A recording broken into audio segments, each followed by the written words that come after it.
The sixth meeting of the 23rd Council will please come to order. All council members this evening are present. Councilor Benton will be running a few minutes late. At this time, we will have a moment of silence. And during the moment of silence, I'd like to keep in mind the victims of the Florida high school shooting, their families, and also the student body at that school. And followed by the moment of silence, we will have the Pledge of Allegiance, which will be led by Councilor Harris.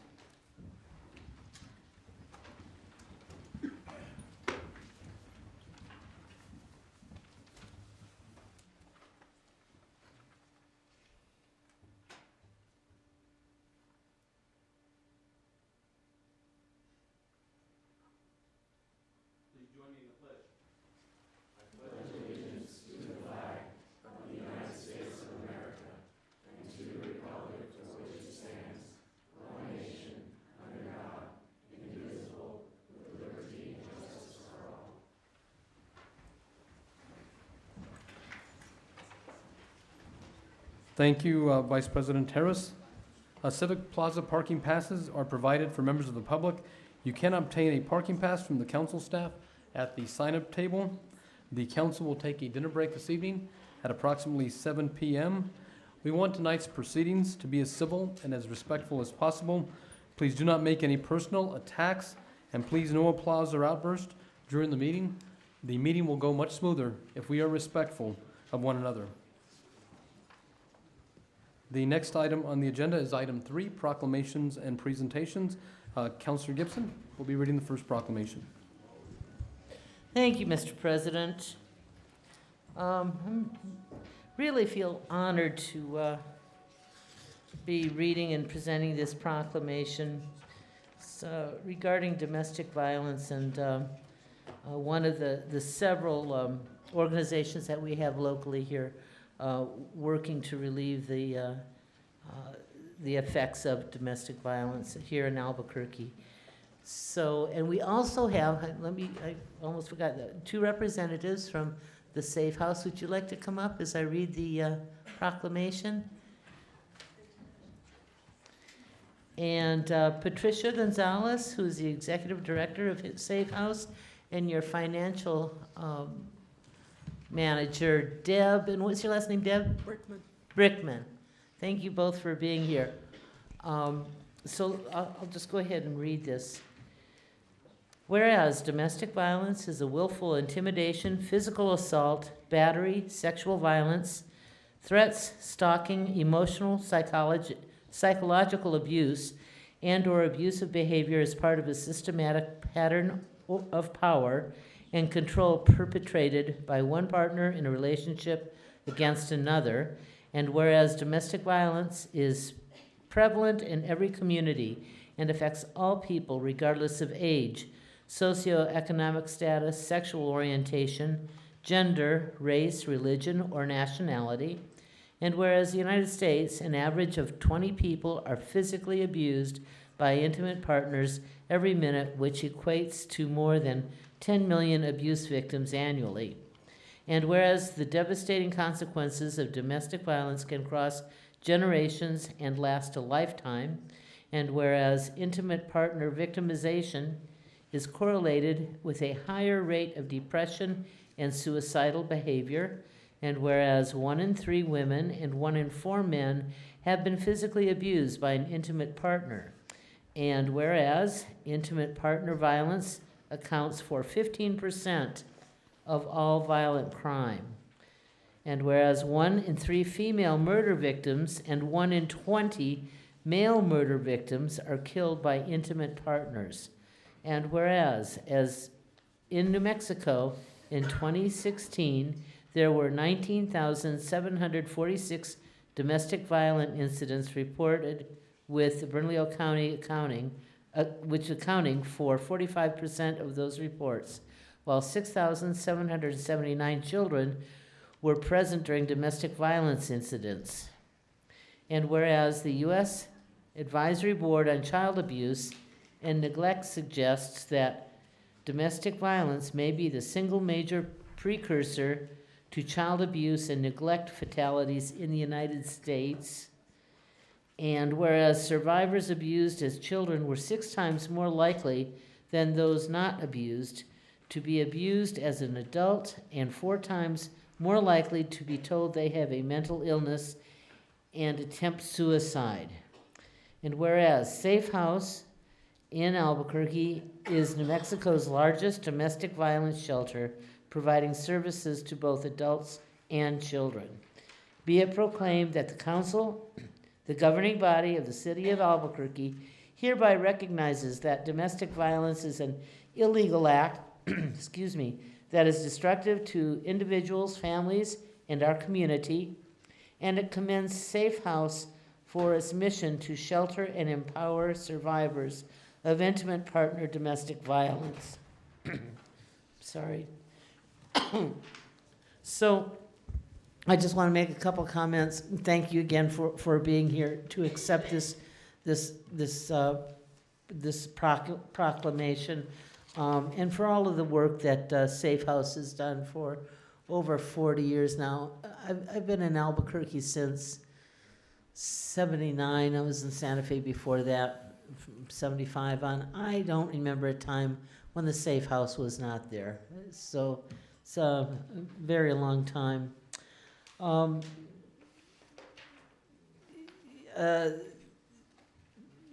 Part of the strength of Safe House is the continuum of services, including intervention, community education, and victim advocacy, and including the physical space, which offers an 85-bed shelter to those who need it at the most critical times of their lives.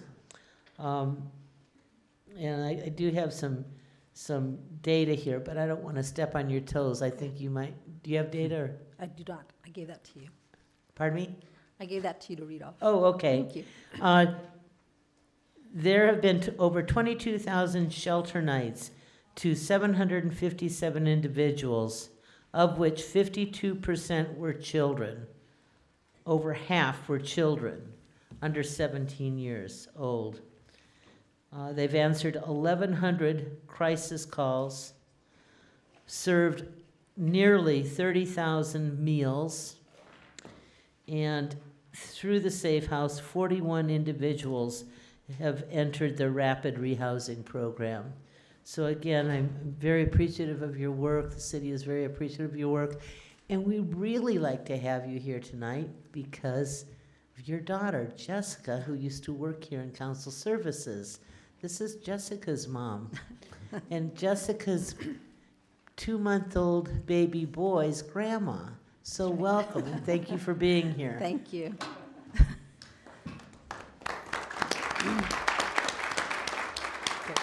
Well, thank you. Good afternoon, Council President Sanchez and members of the Albuquerque City Council.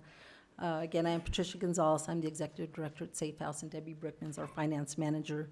We are the largest domestic violence shelter in New Mexico, and of course, the only domestic violence shelter in the city of Albuquerque. Through the support of the City of Albuquerque, the Department of Family and Community Services, and their extraordinary staff, Heidi, our program manager, is here and is such great support to us. We are able to provide emergency shelter, crisis counseling, case management, and educational services for adult survivors of intimate partner violence. Additionally, we offer services through the Rapid Rehousing Program where individuals may obtain up to 2 years of rental cost assistance and intensive case management. During this time, adult survivors in our shelter and housing program learn to become self-sufficient and develop resiliency to violence-free in the home. While Safe House provides its adult services with the necessary supports and services, we recognize that children exposed to domestic violence are also survivors who deserve just as much attention, if not more.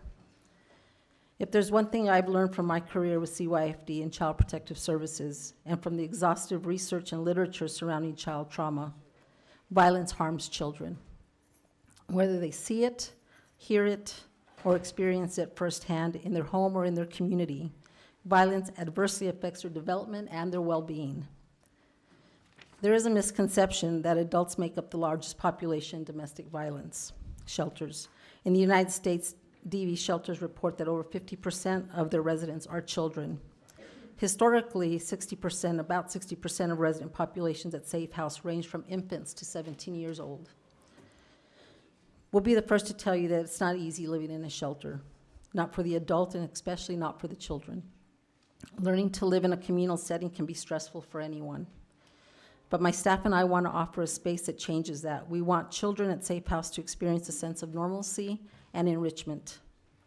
We are excited to report that over the past year and a half, my staff and I have worked diligently on integrating the necessary services to support our shelter's youth. We pursued funding to purchase and install new playground equipment at our facilities. We repurposed office space into what we're now calling our Kids Corner. This is a place where we'll host after-school tutoring, mentoring, and extracurricular activities. Beginning this Saturday, in partnership with the Domestic Violence Resource Center, we'll host our first art therapy sessions for children ages 5 to 17. Simultaneously, we will be piloting a 10-week parenting group in which survivors will learn how to better protect and communicate with their children. In parting, we at Safe House strive to end the cycle of multi-generational trauma, one child at a time and one family at a time. Thank you for having us. Thank you, and thank you for being here. Thank you. You can come up and receive the proclamation.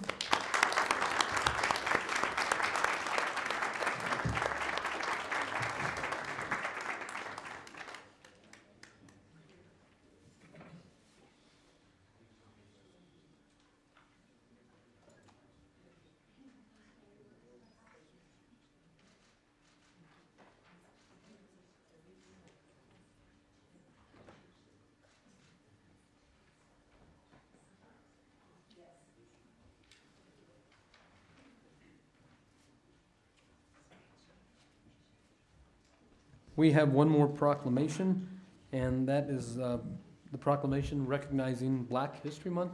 And to read that proclamation will be Councilor Davis. Thank you, Mr. President. I'd like to invite Ms. Catherine McGill down with her guest this evening. Ms. McGill, as I think most and all of us know, is the founder and director of the New Mexico Black History Organizing Committee. And Ms. McGill, I don't know if you have any guests with you. You want to come down with us tonight as well? You'd like to introduce before we get started? How about Dr. Danielle Riddle from Delta Sigma Theta Sorority Incorporated? Thank you, ma'am. This is something we do every year, and it's important, I think, that we take time to do this every year because it's an important contribution from some very special people in our community. And so with that, I'll just read the proclamation that we're issuing tonight.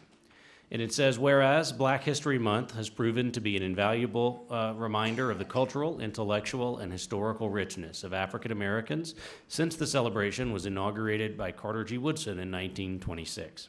And whereas the African American community has a storied history in New Mexico dating back to the 19th century, including military service of thousands of black men during the Civil War who was known as Buffalo Soldiers. And whereas the city of Albuquerque passed a local anti-discrimination ordinance in 1952 that prohibited discrimination on the basis of race, creed, ancestry, or color in public places more than a decade before the Federal Civil Rights Act. And whereas Albuquerque is proud to host New Mexico's grandest Dr. Martin Luther King Jr. parade each year and will ever strive as a city to embrace Dr. King's principles of nonviolence and social change. And whereas Albuquerque residents have for decades been honorably and well represented by African American leadership in the state legislature, state offices, and local government. And whereas the city of Albuquerque recognizes that New Mexico is comprised of people and traditions beyond our typical tricultural understanding of our historical and contemporary makeup. Be it proclaimed that the council, the governing body of the city of Albuquerque, hereby honors our African American community and celebrates with it the month of February as Black History Month in our city of Albuquerque. Thank you so much. I neglected to mention that Leonard Waits, the director of the MLK Commission, is also here with us today. Leonard, if you want to come on down, please. And I just want to say,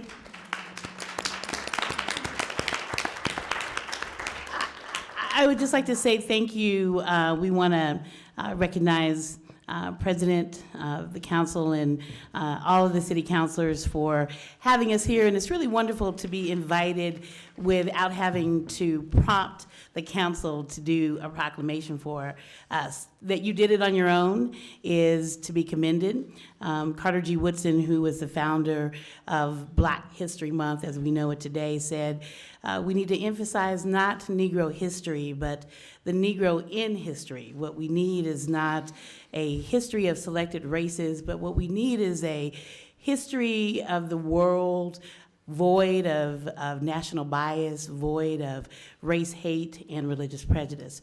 And so I think having things like this brings us closer to where we'd like to be in the state of New Mexico, recognizing multiculturalism and living up to what our state flag pledge says, that we celebrate the state flag of New Mexico, and the Z is symbol of perfect friendship among united cultures. We want to, as a people, be included in the political, cultural, and social landscape of this community because we have something to contribute. Dr. Daniel Riddle is the president of the Delta Sigma Theta sorority, a volunteer organization of really accomplished women. There's a bunch of beautiful ladies in red back there who serve both in their professional lives throughout the city, and then when they go home, they volunteer to fill the gaps for our youth and lots of people in the city. And Danielle, would you like to say a few words?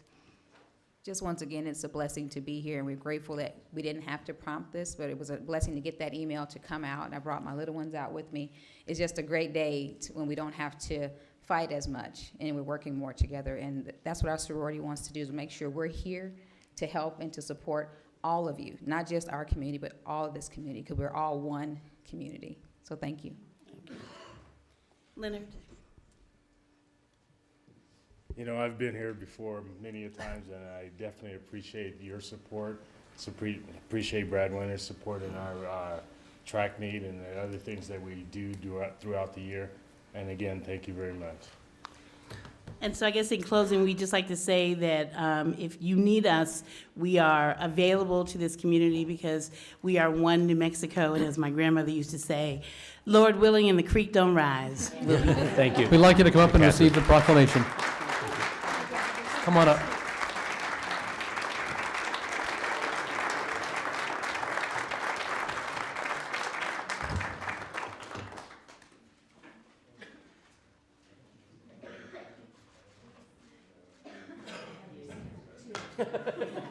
Thank you. Thank you for making time. Thank you. Thank you. Thank you for being back. We'll sit here next time, right? The next item on the agenda is a report from Gerald Romero, Budget Officer, regarding the latest GRT. Mr. Romero, go ahead and proceed.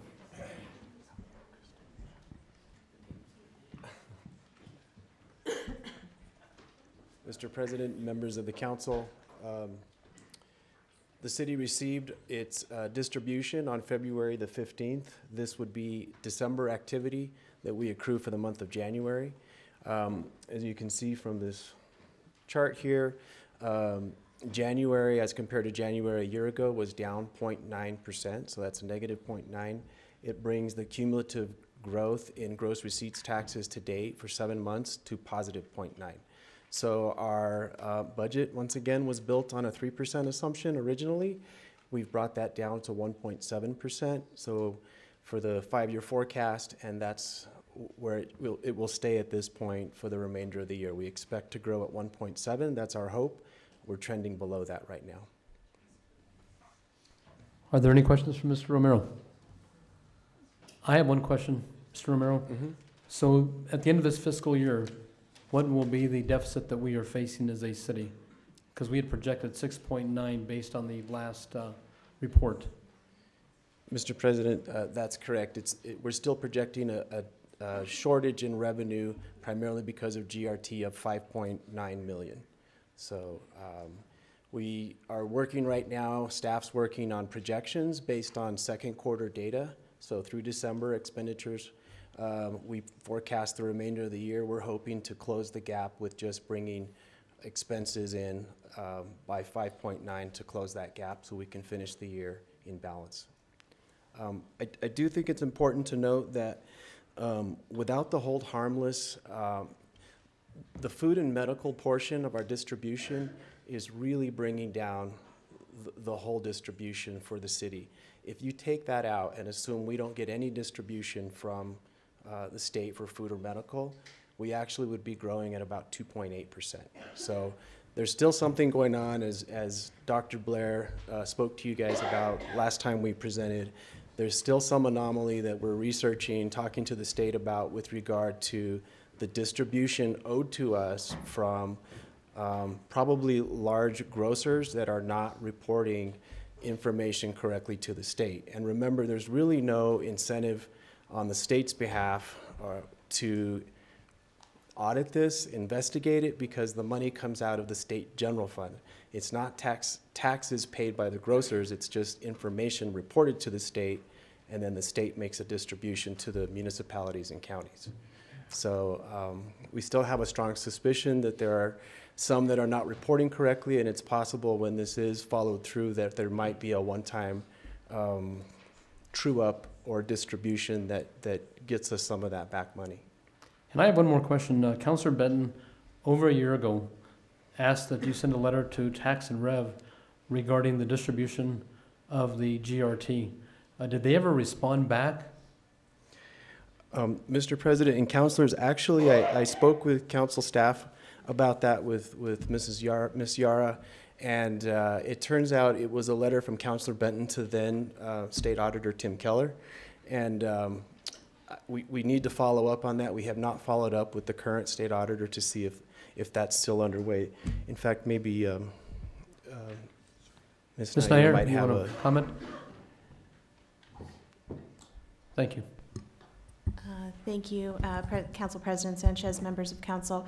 We actually did request special audit work when we were still at the state auditor's office to look more closely at Tax and Rev and their approach to determining distributions and then the odd fluctuations.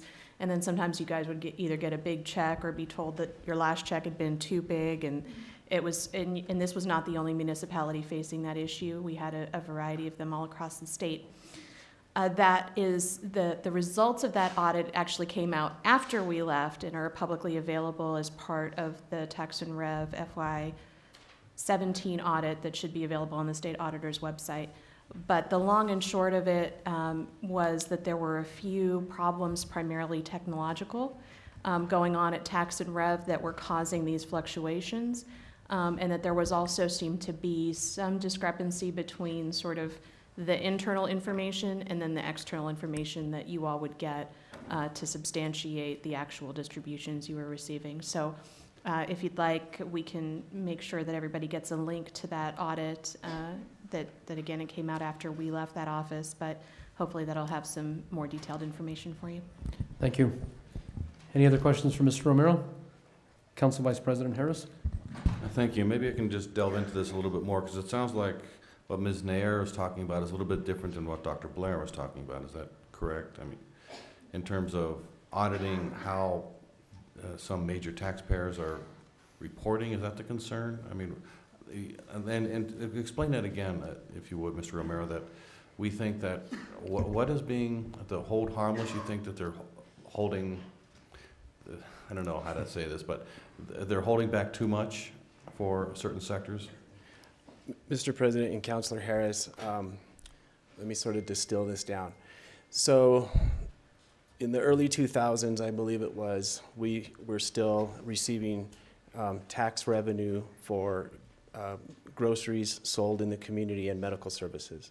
At some point, the state decided that was not going to be allowed any longer. So to make counties and municipalities whole, the state agreed to reimburse those municipalities and counties out of their general fund. In order to track what those distributions would have been, however, medical service providers and grocers still need to report gross sales as if they were paying taxes, but they don't pay any taxes. They just report it to the state. The state Tax and Rev then makes a distribution back. In the city's case, it's the food alone is worth about $37 million, or at least it was in 2016 dollars. So beginning in 2016, they started phasing out that $37 million The distribution we get currently, however, we have reason to believe there are grocers, a chain of grocers that may not be reporting that information or may not be reporting it timely to the state, and therefore the state's not making that distribution back to the city from their general fund. Does that clarify it for you? A little bit, but probably. It's not really a tax that they're paying to the state, and then the state turns around 2 months later and gives it back to us. They report the information so the state can make a distribution on their own out of their general fund monies based on that information. But what I was saying is there's really no incentive on the state's part to follow up, audit that, because it would only mean if it's underreported, they then have to get the true information trued up and then make a distribution out of their general fund to the city. They're not getting any money from the grocer. And I guess my question would be, is that something that the state auditor could even track or figure out? Ms. Nair? Council President Sanchez, Councilor Harris, so there is definitely a difference between these two issues. So what the state auditor, what we looked at when we were in the state auditor's office was at the internal processes at Tax and Rev to see whether they were making the distributions correctly. What you're talking about is that next level of audit down to the taxpayer itself.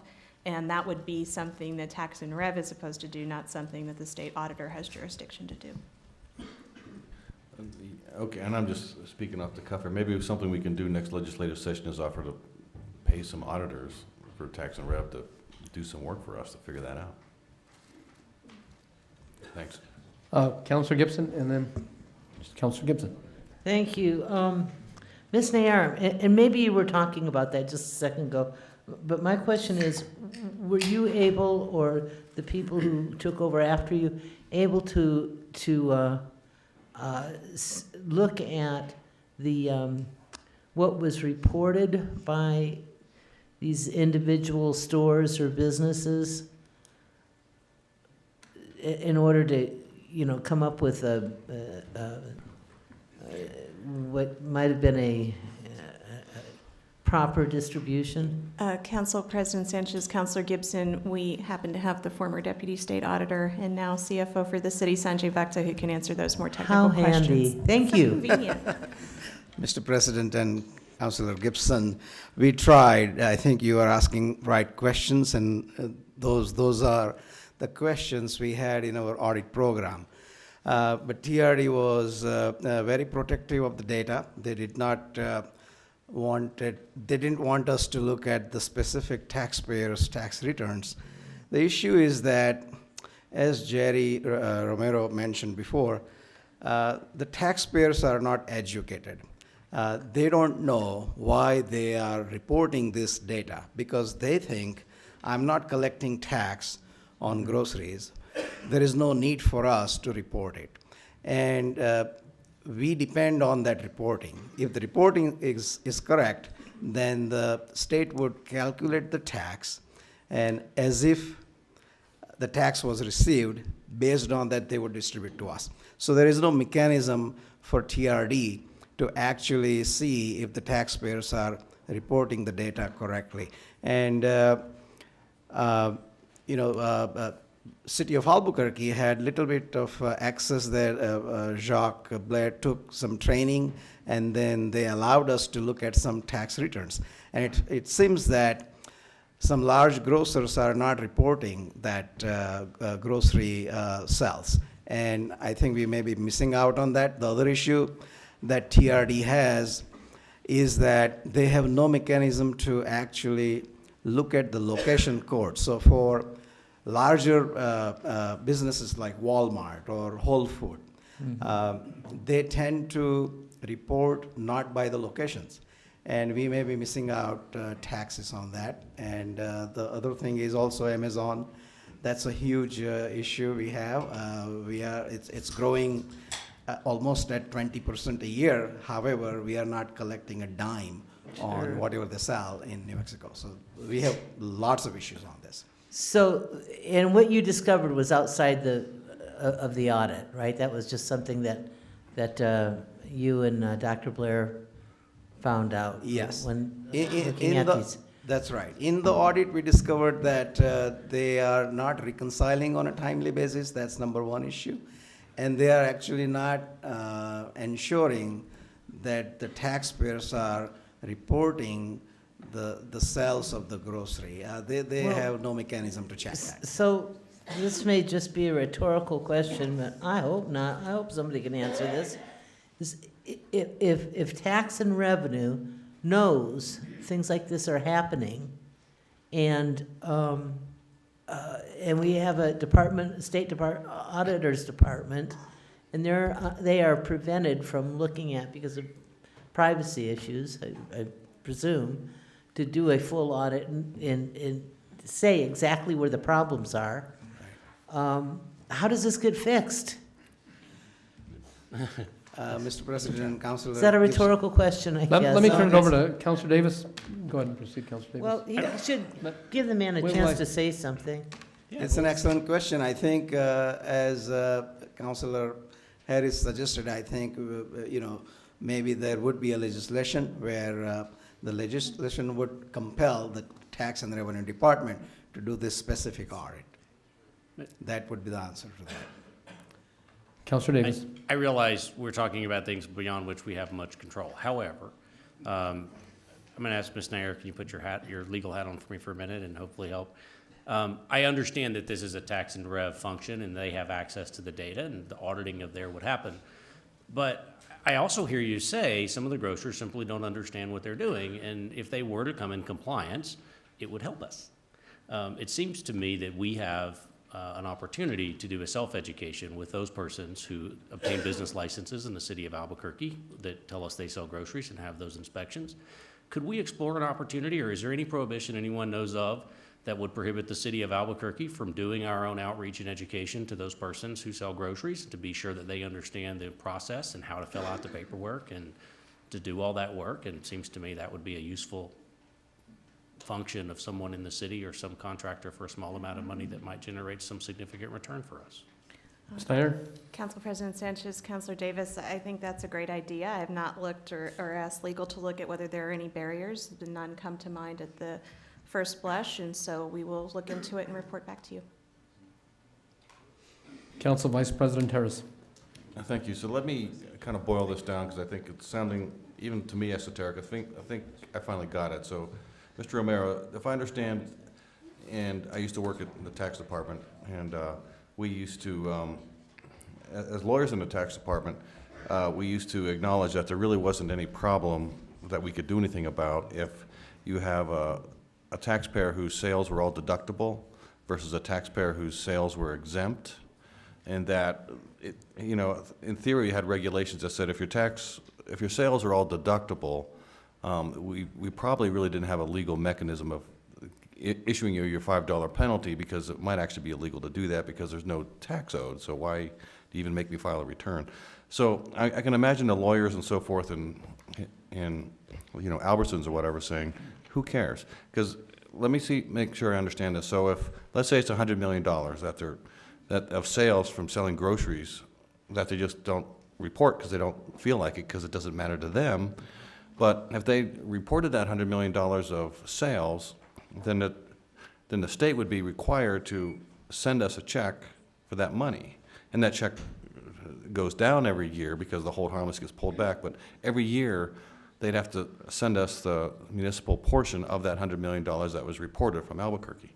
But Albertsons has absolutely no incentive to do that because it doesn't, who cares, right? If they report the $100 million, they get taxed zero. If they report zero, they get taxed zero. And as an audit perspective from the taxpayer side, auditors are paid to go find taxes and to go get money for the state. And if there's no money there for the state, the only money that they'd find is money that the state has to pay us. So it does kind of create this situation that we got to get our legislators to to kind of do something for us, and I think, Councilor Davis, that might be the best way out. The concern that we, of course, have is confidentiality of taxpayer information, and the state statutes do not allow us to receive that information. So we have to do these other voluntary things just to let them know how much they're hurting us, that we can't, have a lot of cops to respond to their shoplifting calls, and to all the other people. The community's a better community if we get all the revenue that we need to operate our government. So, I don't know, that was a long-winded speech. Sorry about that. I don't know if you have anything to say to that. Mr. President, Councilor Harris, I think you're exactly correct. And I just want to point out, we are accounting for the 6% or 2.2 million out of the general fund phase out. It's just that the receipts we're getting from the state for those reported grocery sales are falling by more than 6%, which we find highly unusual. I don't know that anybody's eating any less. I'm not. If you look around, I don't see people eating less food. Okay, any other questions for Mr. Romero? See none, thank you. We are now under item 4, economic development discussions. There is none this evening. We are now under item 5, administrative question and answers period. Councilors, are there any questions for the administration? Councilor Davis.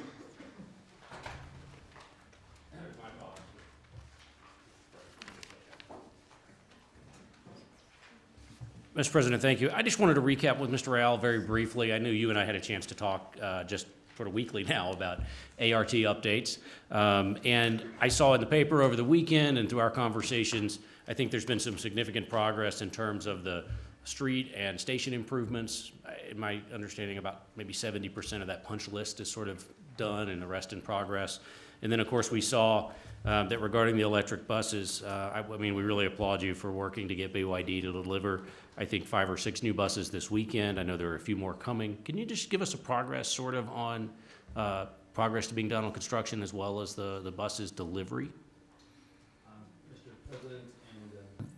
Mr. President and Councilor Davis and members of the council, we are working obviously every day to deal with the issues with the entire project. So very quickly, the construction phase of the project is moving along fairly well. We have some major areas that still need some work. In particular, the Trisco station is on the westbound lanes is being redone because of issues associated with construction. That's about a 3 to 4 week program to finish that piece. A lot of the other issues with the other stations are being addressed, quite frankly, on a weekly basis, including striping throughout the corridor that needs to be redone. We're looking at some other applications in areas where there used to be medians where the art lanes are because of driver confusion, et cetera, so that we don't have drivers trying to turn in the art lanes, that sort of thing. So the construction is moving along fairly well. We are probably well over 70% as it relates to dealing with some of those issues that we had before, at least on the construction side. And it is true that we did receive 6 new buses over the weekend, and they are at the Daytona facility. Our staff is right now going to those buses and assessing the condition of the buses. Some of those buses have some concerns right as we speak, and we're reviewing those. Some of those are going to be, we know, well, let me back up. BYD, the bus company, does have full-time employees now at our facility addressing some of the issues we had with the first 10 buses that were delivered and doing an inspection on the additional 6 buses that we received. So obviously, we're going to make sure that we get the right product and the product works, but that's where things are as we speak. Thank you, Mr. Real. Mr. President, if I could just follow with one follow-up there. And just to clarify, Mr. Real, I just want to be sure, like as I understand it, before the buses leave the factory in California, they're federally safety certified, at least, so they're safe to drive on the roadway. They're for that purpose. And it's my understanding that the city, this administration, put in a new city employee inspector in the BYD facility in California that's helping do the pre-inspection to ensure they meet the city standards before they leave the factory there. Is that right? And is that process working better with the new person there? Mr. President and Councilor Davis, we do have city folks there. Our staff are from the maintenance facility are out there checking as the buses are being constructed or built. It's one of those situations in that relationship with BYD is ensuring that our staff gets information in a timely manner as the buses are being put together. But we do have an employee out there inspecting the buses as they're being constructed. A lot of what happens is just the durability and the actual, driving the buses as any other thing can imagine when you're driving a vehicle. As far as they're driving these vehicles, a lot of other issues show up just on a practical level in terms of the mechanics of the equipment. So that's why we do a shakedown here when they come into our facility to ensure that there aren't any other issues that have showed up since they were taken off the assembly line, if you will. Thank you, Mr. President. Thank you, Mr. Al. I applaud the work that y'all have been doing to help keep that get that back on track and to show progress. And so thank you very much. Thank you, Councilor Davis. Councilor Borrego? Al, to change the subject, I'd like to know what the progress of the Northwest Substation is, Area Command. Mr. President and Councilor Borrego, the staff has been evaluating the report that was submitted by the independent review person that we hired to assess the structural integrity of the building. We know that we have still, I think, a potential to go back at least to the contractor to get some if you will, some financial support to working on getting the building refurbished or getting it back to where it needs to be. I don't have all the details for you, but I'd be happy to give you a report before Friday on where we are and bring you up to speed. Okay, thank you. Any other questions for the administration? Seeing none, let's go and proceed to item 6. That is the journal. Council Vice President Harris. I move approval of the last council meeting's journal. We have a motion and a second to approve the February 5th journal. All those in favor signify by saying yes. Yes. Yes. Those opposed say no. That carries unanimously. We are now under item 7, communications and introductions. Are there any changes to the letter of introduction? Councilor Harris? I move approval of the letter of introduction. We have a motion and a second to approve the letter of introduction. All those in favor signify by saying yes. Yes. Yes. Those opposed say no. That passes unanimously. We are now under reports of committees. Councilor Pena? Thank you, Mr. President. The Finance and Government Operations Committee met on Monday, February 12, 2018, and reports out the following items. In the matter of EC 10 and 14, that receipt be noted. In the matter of EC 15 and 16, that they be approved. In the matter of 04, 5, R5, 8, and 9, that they do pass. In the matter of R1, that it do pass as amended. I make a motion to accept the committee report. We have a motion and a second to accept the committee report. All those in favor signify by saying yes. Yes. Yes. Those opposed say no. That passes unanimously. The next item, Councilor Borrego. Mr. Chair, councilors, the Land Use Planning and Zoning Committee met on Wednesday, February 14th, and reports out the following items. In the matter of EC 19, that it be withdrawn by the administration. In the matter of EC 18, 23, and 24, that they be confirmed and be acted on at the meeting in which they are reported. I make a motion to accept the committee reports. We have a motion and a second by Councilor Benton to accept the committee report.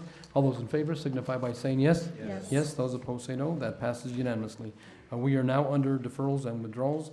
Councilors, are there any deferrals or withdrawals at this time? I have one from the public hearings. That's AC 17, Decker Parish Sabatini, Agents for Land Advisors Organizations, appeals the decision of the Environmental Planning Commission. This matter has been withdrawn by the applicant. I make a motion to withdraw this item. We have a motion and a second by Councilor Benton. All those in favor signify by saying yes. Yes. Those opposed? That carries unanimously. And we've got an item B, and I'm going to ask for a deferral on EC 18, the mayor's appointment of Charles Bennett, the 4th, to the Zoning Board of Appeals. We have a motion and a second. Councilor Harris. Mr. President, it looks like it says a withdrawal on B. Is it a deferral? Is that intentional? I'd like to see a 2-week deferral because I was told that I was going to vote no for his appointment. I've not even talked to Mr. Bennett. I've known him for many years. I would just like to have a conversation with him. Okay. Councilor Benton? Based on our system of appointments. I think, you know, if the administration is not willing to proceed with such an appointment, that it would be bad precedent to say, well, we're going to drag it out. Mr. President, Councilor Ben, I think you're right. Under our rules say that the administration may unilaterally withdraw an executive communication if they'd like. If we're going to move a 2-week deferral in light of the fact that we've gotten a letter from the administration, I think we're going to need to suspend the rules. Ms. Nair? Council President Sanchez, members of the council, our executive communication did seek to withdraw that nomination. Okay, then I will withdraw that motion. That's withdrawn. It never got a vote. Let's go ahead and move to withdraw. So we have a motion and a second to withdraw by the administration, EC 18. We have a motion and a second. All those in favor signify by saying yes. Yes. Yes, those opposed? That carries unanimously. We are now under final actions. Councilor Harris? I think there's a deferral. Go ahead and, you gonna move that? Yes, from final actions. Are we in final actions or in deferrals? Well, from final actions, it's a deferral. So this is 045, that's President Sanchez and I, our ordinance, a proposed ordinance amending Chapter 1 and 2 RA. I'm going to move a deferral to March 5th, but I'm also going to remind the administration that we would like to see some movement on a bill that kind of has some of these principles in it, and if you can work on some amendments for the next meeting, that'd be great. So I'll move a deferral to March 5th. We have a motion and a second to defer item O-45 until March the 5th. All those in favor signify by saying yes. Yes. Yes, those opposed say no. That carries unanimously. We are now under consent agenda. Are there any changes to the consent agenda? Councilor Jones. Thank you, Mr. President. I'd like to pull EC 1822 for the sake of discussion. EC 1822? Yes. Okay. We're pulling EC 22. And Councilor Harris? I move approval of the consent agenda as modified. We have a motion and a second to approve the consent agenda as modified. I have a question. Councilor Borrego. EC 1823, I thought I had a letter saying that that was to be withdrawn. I saw a letter in my... Mr. President, Councilor Borrego, Mr. McKinney was appointed, or there were 2 ECs submitted, one by the previous administration, one by the current administration. The one submitted by the previous administration has been withdrawn, and it's indicated so on the consent agenda. However, there is a second one, EC 23, that is this administration's, the Keller administration's appointment. Okay. And that has not been withdrawn. Okay, because it was on my computer, and I read that, so I thought, I was a little confused. Thank you. Thank you. We have a motion and a second to approve the consent agenda. All those in favor signify by saying yes. Yes. Yes, those opposed? That carries unanimously. Let's go back to Councilor Jones. Thank you, Mr. President. I just have a question of the administration on the appointment of Ms. Buffett. And the question is, Ms. Buffett is associated with a law firm that has numerous suits against the city of Albuquerque, which I know is not a conflict as long as she were to recuse herself on any issue that firm participates in. But the question is, can she be non-biased in decisions on this type of thing when this is her line of work to sue people for environmental issues, and will it also keep her effective when there are so many issues that she and her firm are involved in? Would she have to recuse herself enough that it would keep her from being an active participant in the board? Ms. Snyder? Council President Sanchez, Councilor Jones, when we evaluated her nomination, we did take her historical advocacy into account and believed that she could be both effective and objective. However, unfortunately, she could not be here tonight to answer that question herself, and so, you know, if there's some mechanism by which you want to talk to her directly, we would encourage that. Councilor Davis, and then Councilor Jones. I think we were just told that we couldn't do that it's here and we have to vote on it? No, we can defer. Mr. President, Councilor Jones, in the previous case, the administration had submitted a memorandum withdrawing an executive communication. In this case, there's been no such memorandum. You, under the rules, pulled it off of consent, and if you want to make a motion to defer for 2 weeks to give you a chance to talk to her, that's perfectly acceptable. Thank you.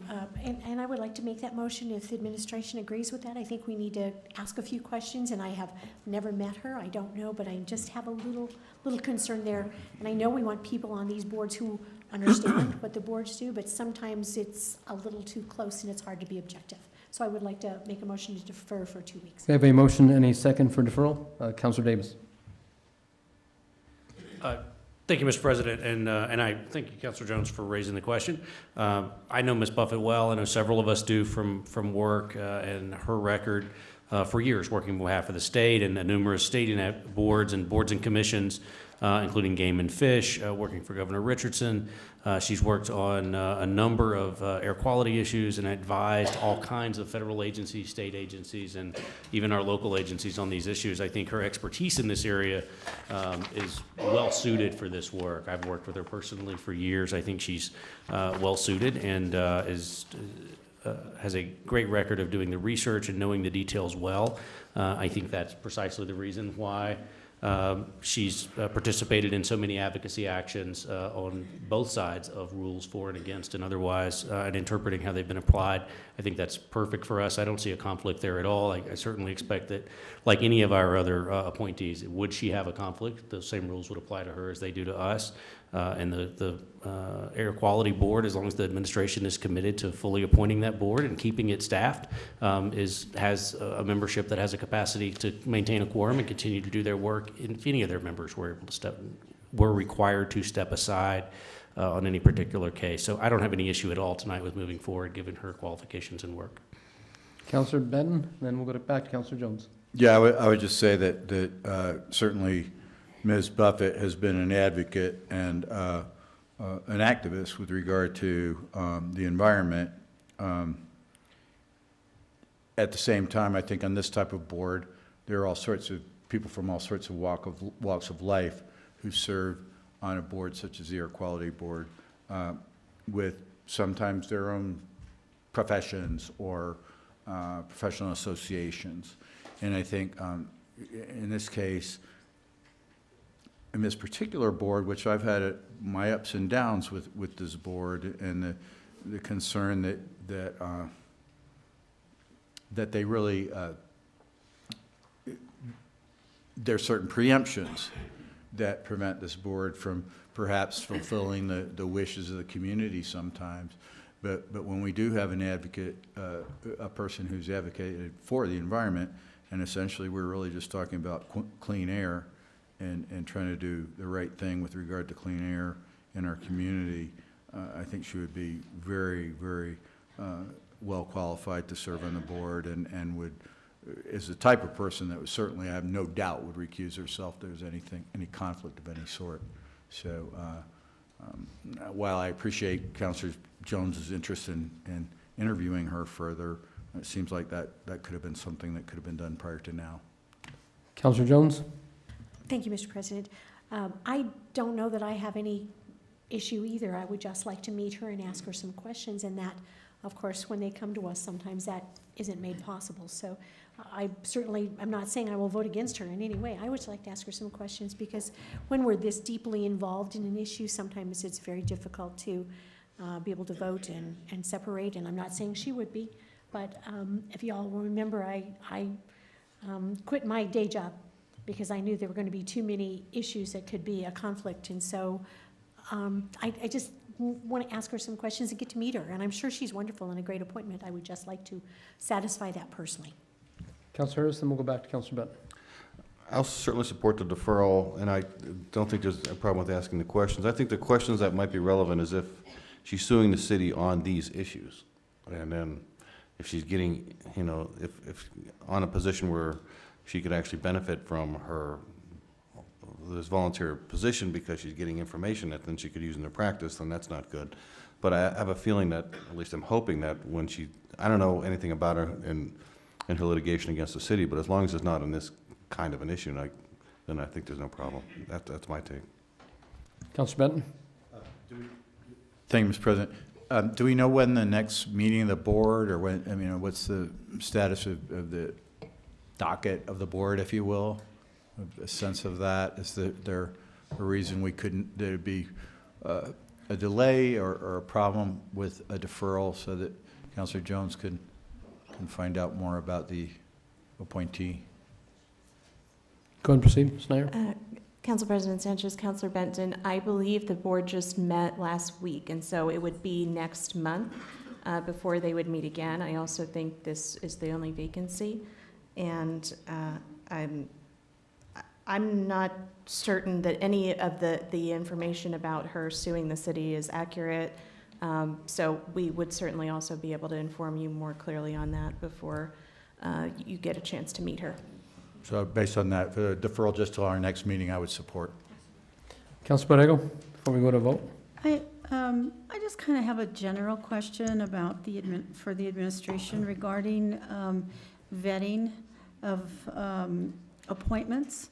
And I presume, and I don't know this for a fact, but I presume that you all look at the information that's submitted after they assert some sort of interest, and then do some sort of background. I mean, it's not really just willy-nilly, is it? And I hate to use that word, but I don't know what other word to use, so. Go and proceed, Ms. Nair. Council President Sanchez, Councilor Borrego, it is not willy-nilly. We have a portal actually on the City of Albuquerque website where if you are on the home page and you click on, I think it's Get Involved or Be Engaged or something like that, it takes you to a splash page where one of the options is to participate in a board or commission. In addition, the boards and commissions themselves and the staffs of the departments that are related to those boards do quite a bit of recruiting to try to make sure that we get qualified and diverse applicants.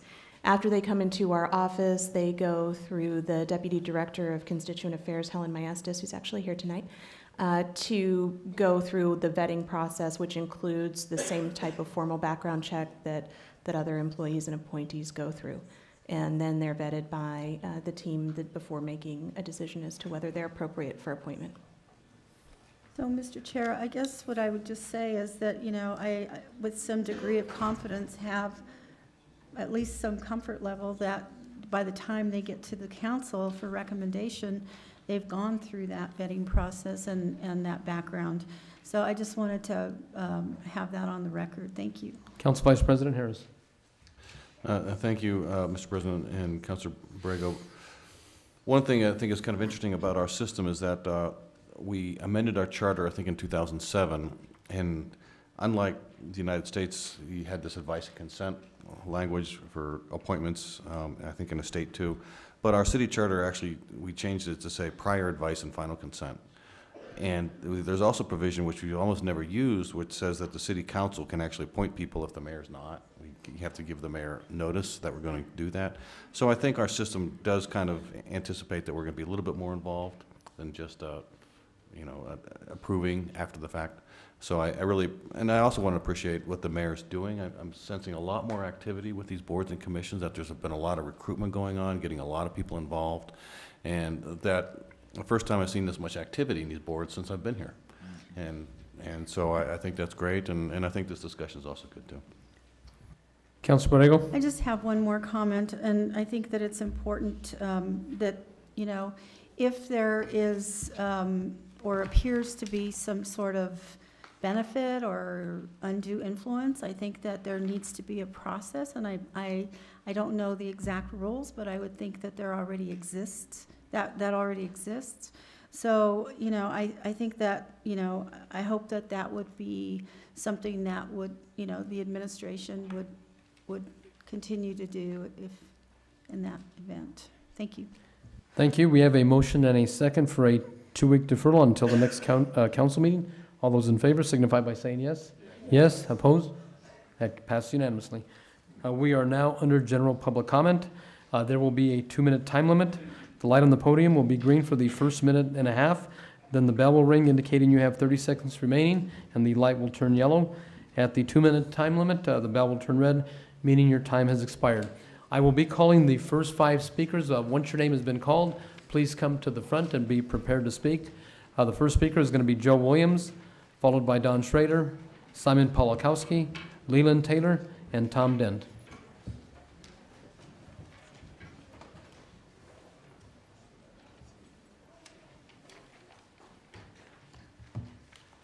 Right there, Mr. Williams, welcome. President, Council. My name is Joe Williams. I'm a real estate broker, own a bookstore at 11405 Central Northwest. This is not in the city limits. They've got on this register of actions by the city, Joe Williams, 11405 Central Northeast. No, I live Northwest. I live in the county.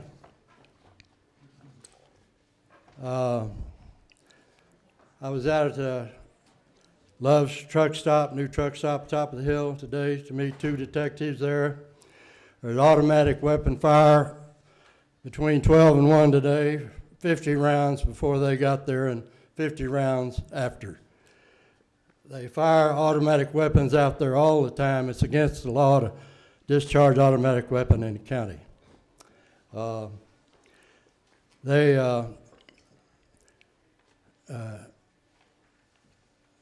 I imagine if I saw a mouse, I've been killing a mouse a day. I live across the street from the city animal shelter. They're one street over from Central. I'm right on Central. And that is a plague area, #1 plague area, and Terrace Canyon also. But what I'm here about today is, never mind that I gave Joey Romero $6,000 to hook me up to city sewer, and I've got a transcript of judgment against him. And the regulations department asked me if I'd trade it out. I said no, but I think I would. But I don't know. But here's what I'm here about. Let's see.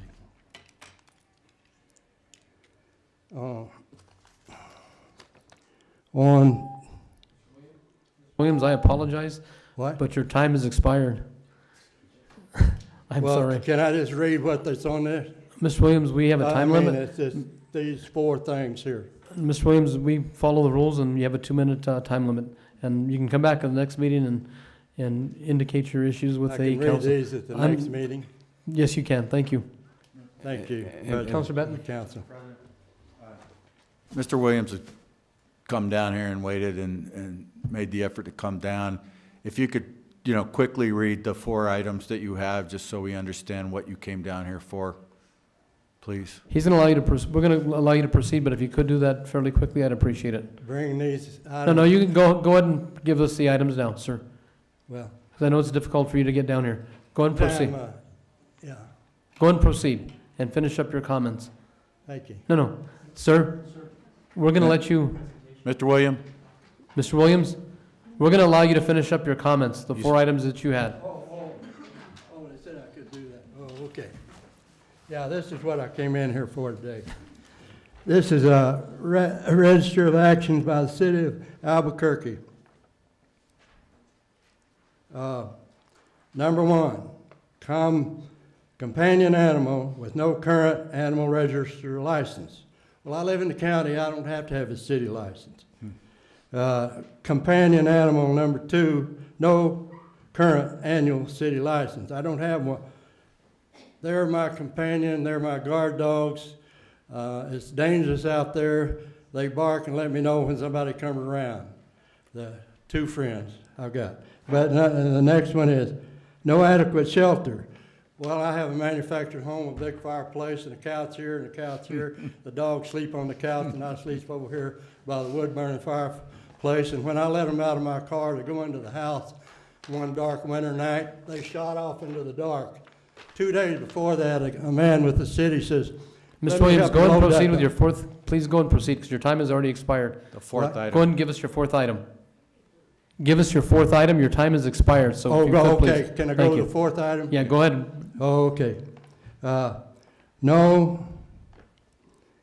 No adequate shelter and space for the animals. Well, I call a manufactured, $30,000 manufactured home with a wood-burning fireplace adequate shelter. Thank you, sir. And if you put these police... Thanks, sir. Your time has expired. Counselor Gibson has a comment. Mr. Williams, Thank you for Mr. Williams, we want to make sure you get some help. So my policy analyst is right there. Her name is Charlotte Chinana. Ms. Chinana, could you help Mr. Williams? Maybe if you go outside and have a conversation with him. Thank you, sir. Thank you for coming down. Thank you We'll for see if we letting can me help come you in. out. Appreciate it. In my bookstore, this book's... Don Frater? I recommend. Thank you. Don Frater? We are... Mr. Williams, your time has Stardust. expired, please. We are Stardust brought to life, and our job is to figure out... Mr. Williams, the your time has universe. expired, please. Thank you. Don Frater? Sexual assault.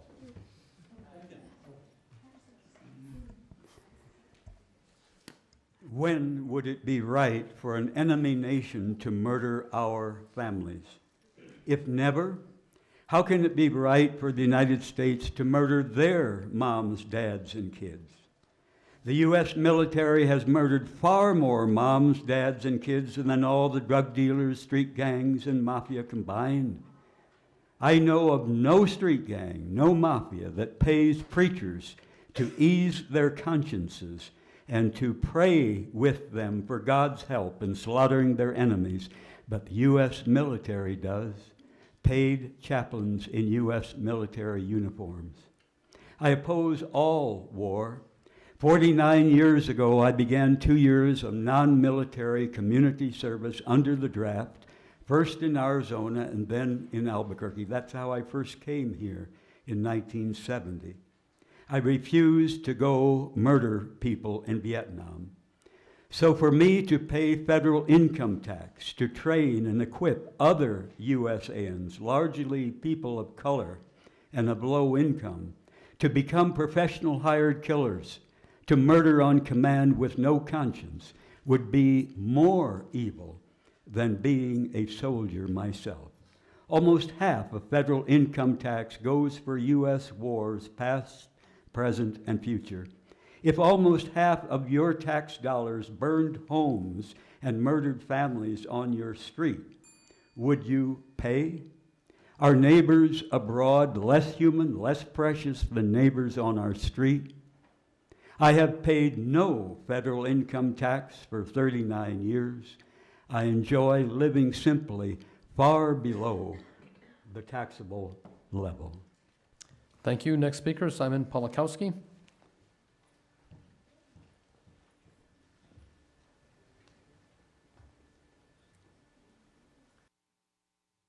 President, Council, thank you for the proclamation of those who shelter victims of violence.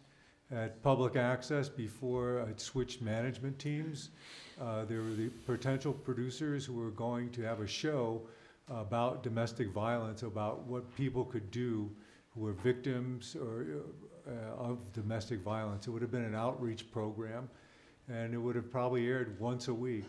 But council at that time, in its wisdom, voted in a new management team, and I don't believe any program like that type has been shown. Also, one of the counselors said they didn't want any controversy on public access. Domestic violence is very controversial, and think about that was 5 years ago. How many people could have been informed of what they could do if they were victims of domestic violence? But this proclamation, I guess, probably does even more than if somebody had a weekly program, maybe a live program, which they could have called and asked for information. At the present moment, the same management team is operating Public Access Channel 27, and they're not fulfilling their contractual obligations. They are probably not showing anything controversial, of course, but people need to know what's really going on. Just as this proclamation did about domestic violence, we need a podium where people who came earlier today can outreach to the community over the airways, over the internet.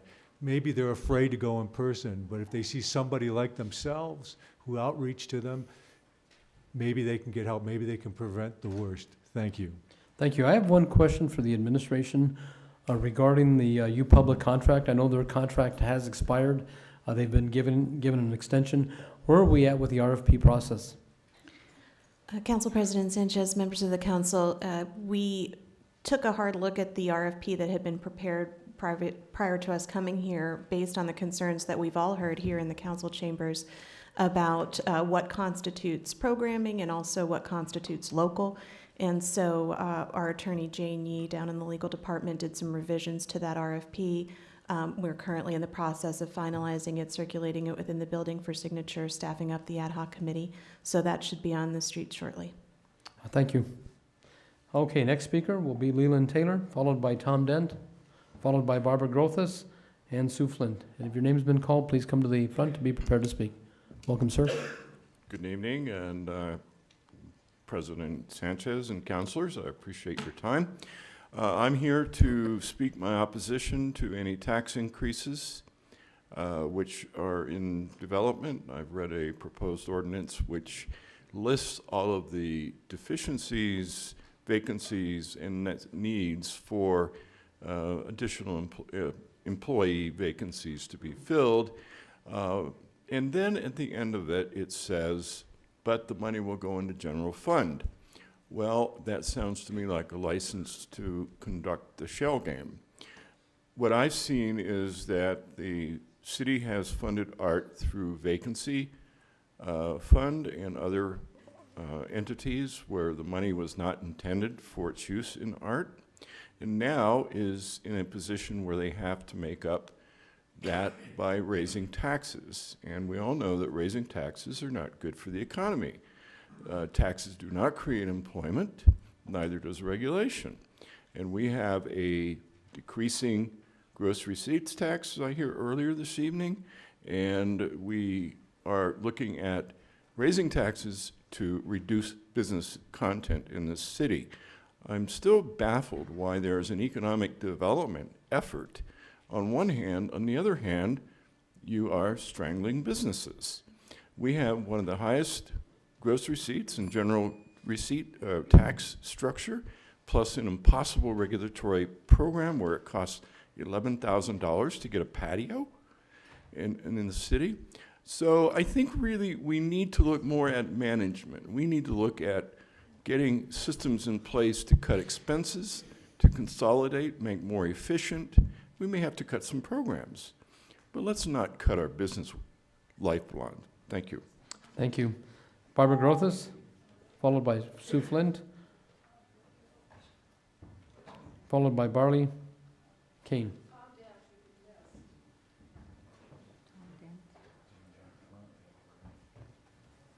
Tom Dent? Again, once your name has been called, would you please come to the front and be prepared to speak? Hi, I came here originally to endorse Charlie Bennett, but I hear that's been withdrawn. I echo the statements of the former speaker. If a gross receipts tax is enacted, I really hope that most of that money does go directly to public safety, as it really didn't the last time the gross receipts tax were raised. And I also agree with Simon of the importance of reinstating public access TV and giving the community more of a voice than just 2 minutes at this podium. Thanks. Barbara Grothus?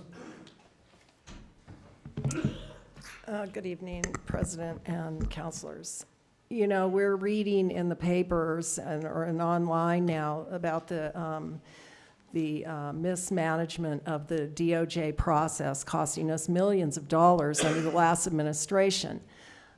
You know, it is cavalier to spend the last administration took this money and created obstacles for the DOJ so that the consent decree could not be implemented or move forward. And I think it's actually criminal that millions of dollars have been wasted for the prior number of years, and we're starting back at zero with a police department that has leadership and a mayor that has the leadership to go along with the consent decree. And you know, as a person who's been concerned about the situation with our police and the unconstitutional policing that has been identified here, I'm certainly happy to have a new administration and a new police chief who are going to be collaborative rather than obstructive in the process. But in the meantime, who, besides people out here on this council, is going to look after our public money and tell us what these crooks in the prior administration did with all the money? It doesn't matter if it was for art, it doesn't matter if it was obstructing the DOJ. The taxpayers deserve to know how our money was spent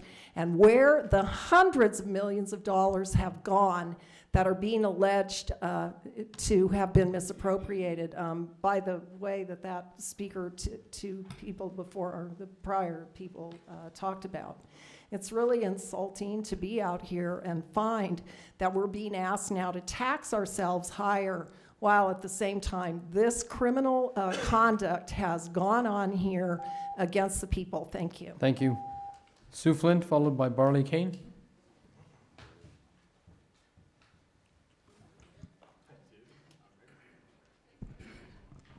Good evening, I'm Sue Flint. You know, for a month now, I don't know if it's been a month, but since the last time I was here, I got very angry about the Panhandler bill because I just studied social problems and how you make claims and you can create social problems, and that's what I felt you did on your bill to the public with your persuasion. But to move forward, I also am very disappointed that the administration hasn't looked further into where the deficit came from, why we're not hearing why, where and how these problems were created.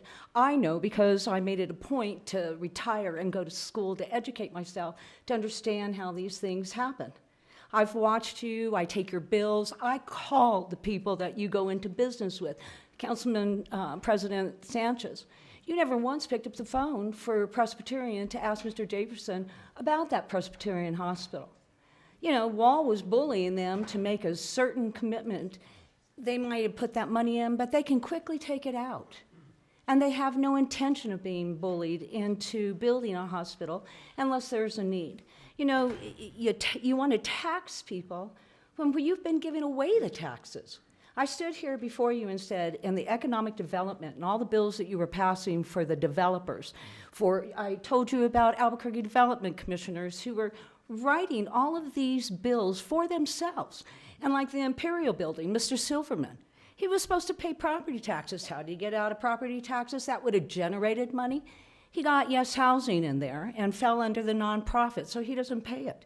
We need to look into this. And the one thing I want to say is Councilman Harris sponsored a bill for the past administration that had language where the administration could move money anywhere they wanted and without asking. You need to make sure when you pass this tax that it stays where it's supposed to go, because as it stands now, they can move it. Thank you. Thank you.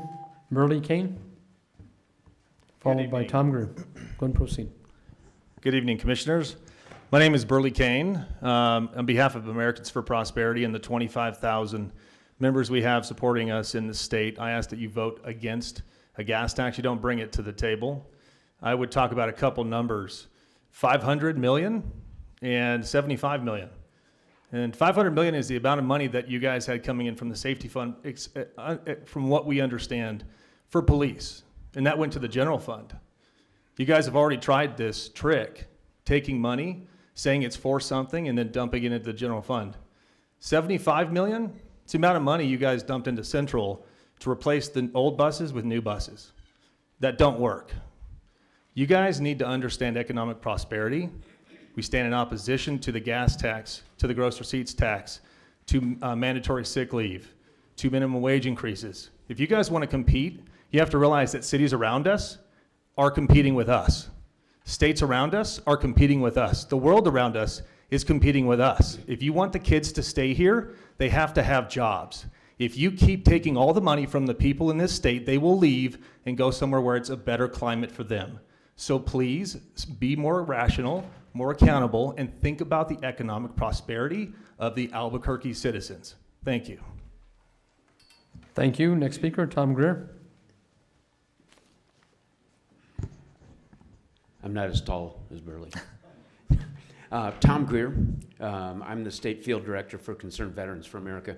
I live in Berlin, but I am part of the greater Albuquerque economic development community because it extends out that far. I just wanted to bring something to your attention. We're talking about the gas tax, we're talking about the gross receipts taxes, and I want to echo that the money needs to be, if it's appropriated, if it's taxed, it needs to go to where it's supposed to go. We've been kind of discouraged about that in the past. But one of the things that I wasn't too sure, and this is something that we're opposing as well, in the current administration, in this infrastructure package, there's a presentation that I wasn't sure you were aware of here to increase the federal gas tax by 25 cents, which more than doubles what it is now, increases the gas tax to New Mexicans by 67%, putting us in the 5th position nationally in the percentage of increase, and puts an additional burden at the federal level, not adding to it what Albuquerque's talking about doing in a gas tax, another $320 per household in simply gas tax for our poorer citizens and those who have the hardest problem getting to work as it is now. And of course, a lot of the people who I'm concerned about are retired veterans living on pensions, but it impacts all of our most at need citizens. And this is one of those things that hurts them the most, and may not impact all of us here in the room as much, but it's critical to realize that we don't operate in Albuquerque in a vacuum when we talk about raising taxes, but we also have to be very apparent with what's going on at the federal level that tends to compound the issue for all of our citizens in all of New Mexico, but particularly in the greater Albuquerque area. Thank you. Thank you, Mr. Greer. Councilor Benton. Thank you, Mr. President. And, you know, it's interesting to hear these arguments. I mean, we've just had statements from Washington that we're going to pretty much turn our previous funding mechanisms for roadways on its head.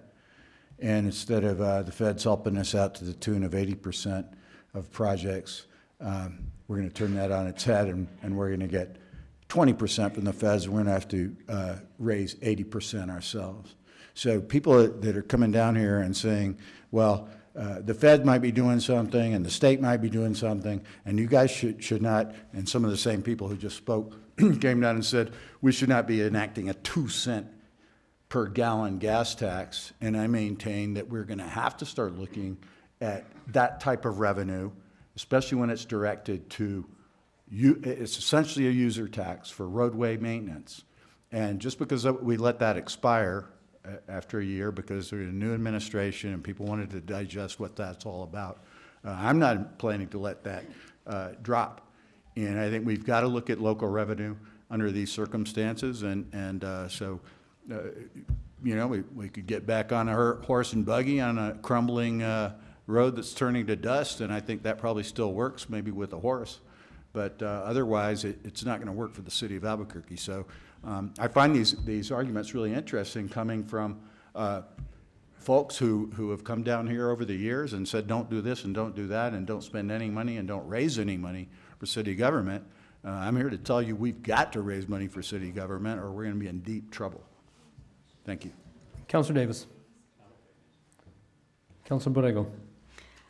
I just wanted to mention to Councilor Benton that if he takes his horse to Paseo del Norte, he might find some dirt roads. Thank you. We've got two speakers left, Jason Vale Lancourt and Paul Gessing. Welcome. Thank you. Good evening, President and Commissioners. I'm here representing me and my son because I think that this is how our process works. And so I am going to address you for me and Lyon, and I am going to talk to you, Mr. Benton, Commissioner Benton, I apologize, about just how much money I'm already spending to fund projects that are not doing well, that have not benefited me or my family or anybody that is a New Mexican that I can see. I also would like to tell you that a gas tax is going to affect me greatly. I have to travel for about 20 minutes to work through Albuquerque traffic, and it just year after year, as our city grows, the traffic gets more and more compact, and I can assure you that that gas tax is going to have an impact on me. Sick leave is something that I worked very hard to try to educate everybody on. I grew up in a community that believed in you work for benefits, and if you work hard and you educate yourself a little bit more and more, that you too can have these things called benefits. I guess that doesn't matter anymore because we're going to just pass a law in the United States of America forcing business owners to do something that might actually be be detrimental to their business. So I'm constantly watching you all, and I'm perplexed as to why, if you guys are just like me, and I think you are, most of you live in my neighborhoods, and how can you possibly think that we can trust this city with more money when they have not been responsible for the last, you count the years, let's call it 12. Let's make it an even 12. Thank you. Thank you. Paul Gessing, welcome back. Thank you. Good evening, councilors. My name is Paul Gessing. I'm president of the Rio Grande Foundation policy research organization based here in Albuquerque. I'm here to discuss the proposed gross receipts tax that's going to be introduced tonight. And back in 2000, the GRT rate locally, cumulatively, was 5.8125%. Today it's 7.5, and if this tax hike is adopted, the rate will be 7.875. That would be a mind-numbing 35.5% increase since the year 2000. I understand completely that that is not all or even a majority necessarily city of Albuquerque. However, public safety is being discussed as one justification, and it's worth noting that we have a quarter-cent public safety tax that was passed in 2003 already on the books. There was an 1/8 of a cent as well in 2015 to fund exhibits at the biopark and the zoo. So this is a regressive tax. It is something that could be avoided, I think, if we grew our economy, which it hasn't. I'm got Bureau of Labor Statistics data right here. Non-farm employment in Albuquerque right now is 397,000. That is lower than it was in October of 2008. So we've been totally stagnant economically for about a decade. I would point to, as venues for changing this situation, Green Jeans Farmery, Roy Solomon, front page of the Albuquerque Journal, famously said, "I'm not going to do another project in this town ever again." He was referring to our permitting structure. And KRQE did a recent story, found that the city collected $1.7 million in residential permits for patios on 97 of those patios, coming to an astonishing $17,885 per patio. We can attract business by being more business friendly. Thank you. Thank you. Councilor Benton. So, I don't know, Mr. Rowell perhaps, or I guess the planning department might address this, but this is the second time I've heard about $17,000 or $11,000 fees for somebody to build a patio. I've never heard of such a thing. It seems like it's totally out of line. Could we find out? I mean, I guess if you build a super slab for a patio, then maybe it's $17,000. But Mr. Rowell, that doesn't sound right. Mr. President and Councilor Benton, I wish I could give you that information off the top of my head, but we'd be happy to get that for you. I do think that there is perhaps a review that we need to do all those fees, but you certainly look at patios and the structures, depending on the size, et cetera, and the requirements to do the inspections. But let us get you that information so that you have that at your disposal. Yeah, I'd be very interested in that. I mean, to my knowledge, every construction permit's based on the valuation of the construction, and it would have to be a heck of a large patio to be based on that size. Thank you. Thank you. We have concluded with general public comments. We are now under item 11. That is announcements. Councilor Pena. Thank you, Mr. President. There'll be a Finance and Government Committee meeting on Monday, February 26th at 5 p.m. in the council chambers. Councillor Jones. Thank you, Mr. President. There will be an Albuquerque Bernalillo County Water Utility Authority meeting on Wednesday, February 28th at 5 p.m. in the Vincent E. Griego chambers. Thank you, Councillor Jones. We are now under item 12, public hearings. Item B is AC1. Stephen Tall Young, agent for the Nob Hill Neighborhood Association, appeals the planning director's decision. Councillor Davis is recusing himself on this matter, and I will turn it over to Mr. Melendres to explain. Thank you, Thank Mr. you. President. May I explain my recusal for the record? Yes, you may, Okay. Councillor Davis. Mr. President, I was involved in this matter early on before there was an appeal involved, and although our rules only say I have to recuse because of the appeal, out of abundance of caution, because I was involved with both parties early on, I'm going to step aside and recuse myself here. We wanted to put that on the record. Thank you, sir. Thank you for the explanation. Councillor Davis, go ahead and proceed. Mr. Melendres. Thank you, Mr. President. This is an appeal of an administrative amendment to the Nob Hill Highland Sector Development Plan, ultimately to permit a four-story building at 39-foot high, where a three-story building at 39-foot high is usually only permitted. This was an administrative approval of the planning department. The Nob Hill Neighborhood Association appealed that decision. The land use hearing officer reviewed this matter and recommends that the appeal be denied because the appellants filed almost 3 weeks too late. There's a 15-day appeal period, and the appellants filed 35 days after the notice decision. And even if the appeal would have been filed on time, the land use hearing officer evaluated the merits of the appeal and determined that it actually satisfied the requirements for an administrative amendment and that it was consistent with the uses permitted at the site and any written requirements for the site, that the resulting building was the same general size as would have been otherwise permitted, that the resulting vehicular circulation was unchanged from what would have otherwise been permitted, and that there was no reason to believe that this matter would substantially aggrieve any party since it was consistent with the use and policies publicly adopted through the Nob Hill Sector Development Plan. For those reasons, the land use hearing officer is recommending that this be denied, can be denied solely on the basis that it was untimely. However, the land use hearing officer did go ahead and do the analysis on the merits of it as well and determined that there was the appeal could be denied on either ground. Councillor Benton.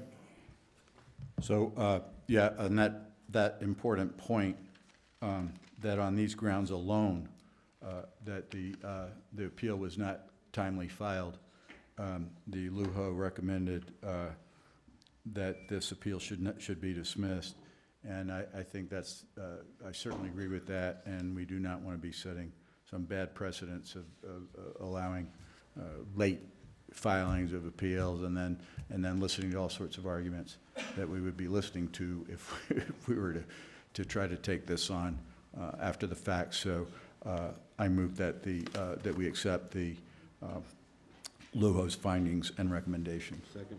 We have a motion and a second by Councillor Harris to accept the LUHO's findings and recommendations. Any questions? Councillor Borrego. The boundaries of this area exactly are to San Mateo, is that correct? Mr. President, Councilor Borrego, I apologize. That is technically part of the record because the sector plan is a publicly adopted ordinance, but I have not committed those boundaries to memory. I'm going to have to recuse myself because I have a business in that area? No. Mr. Melendres, do you want to address that issue? Mr. President, you know, the recusal issues generally relate to a direct financial interest related to the outcome. This is a specific property that is involved. The impacts of this decision would not impact any other property within the neighborhood, whether it's within the district or not. Councilor Davis recused because he had communications with the parties early on, so he was being cautious. But the mere fact of owning property nearby would not be a basis for recusal. You may, if you'd like, but I don't think it'd be required. Councilor Borrego? I still feel more comfortable just not making a decision on this. Thank you. Okay, thank you. Councilor Borrego will be recused on AC1. We have a motion and a second on the floor for approval. All those in favor signify by saying yes. Yes. Those opposed? That carries unanimously. We are now under approvals. This is ZC 26, the appointment of Paul Dow to the position of Chief of the Albuquerque Fire Department. I move confirmation, and we also have Mr. Dow here this evening. We have a motion and a second by Councilor Borrego. Mr. Dow, would you want to make a few comments? Council President Sanchez, members of the City Council, good evening. Just want to say thank you for meeting with me the last few weeks. It was nice to meet all of you and discuss some of my expectations for the Albuquerque Fire Department. And it's been 30 days now that I've been serving as the chief of the Albuquerque Fire Department. It is an honor to serve as the fire chief, and I'm looking for your approval tonight. Councilor Benton. Chief or Chief nominee Dow, excuse me. I was very impressed in our discussions. I asked about some rather parochial matters having to do with your facilities and issues in District 2. And I have to say I was impressed by your knowledge of the details of all three of those questions that I asked. And so if that's any indication as to how you're going to work as our fire chief, that certainly gives me a lot of confidence. So thank you for that. Councilor Borrego, then Councilor Harris. Chief to be Dow, thank you for meeting with me. I've met with the chief twice, and I've had some issues regarding response times, I just want to say that I commend you for your service. My father was a firefighter, retired firefighter, and I have a special place in my heart for firefighters. Your professionalism with your staff, when I did meet with you, and extending the invitation for me to see the fire stations in my area. The only thing that I missed was when I was a little girl, there was a pole in one of the fire stations in Los Alamos, and I didn't see any in Albuquerque, so we may have to look into that issue. Yes, ma'am. Thank you for your service, sir. Thank you. Chief, I'd like to make a couple of comments. When I met with you last week and I've seen your work with the Albuquerque Fire Department, I'm very grateful that Mayor Keller selected you as a chief. And this is the first time that we have a confirmation process for the fire chief. But I believe that your vision for the fire department and for the city and your understanding about fire protection and the rescue units within the fire department are going to be in great hands with your leadership, and thank you. And we still have to vote on you. We have a motion and a second for confirmation of EC 26 for Paul Dow as the chief of the fire department. All those in favor signify by saying yes. Yes. Yes. Those opposed? That carries unanimously. Thank you, Chief.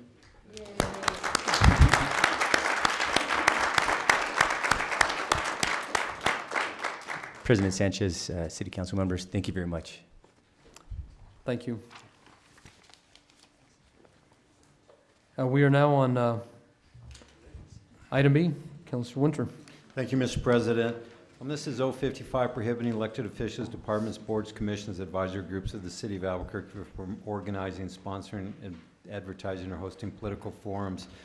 And so before I make a motion, this is a bill that we've deferred quite a few times. I know that some of the councilors have had issues with it, so we have a floor substitute that is, I think, taking care of all the issues. And so I'm going to move a do pass, move a floor substitute, and then we're going to have it deferred for 30 days. Everybody can look at it and comment on it and see what we're doing. So I'll make a motion on 0-55 of a do pass. We have a motion and a second by Councilor Gibson for the floor substitute for 0-55. Well, we just moved the bill. Now that we move the floor substitute 0-55, I'll move the floor. We have a motion and a second by Councilor Harris. Thank you, and then I'll go ahead and make a motion to defer for 30 days.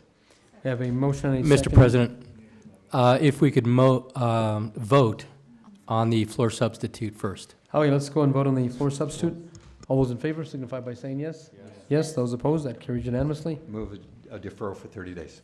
And we have a motion and a second by Councilor Borrego for a deferral until the March 19th meeting. Any questions? See none. All those in favor signify by saying yes. Yes. Yes, those opposed say no. That carries unanimously. And if there is no further business before this council, this meeting is adjourned.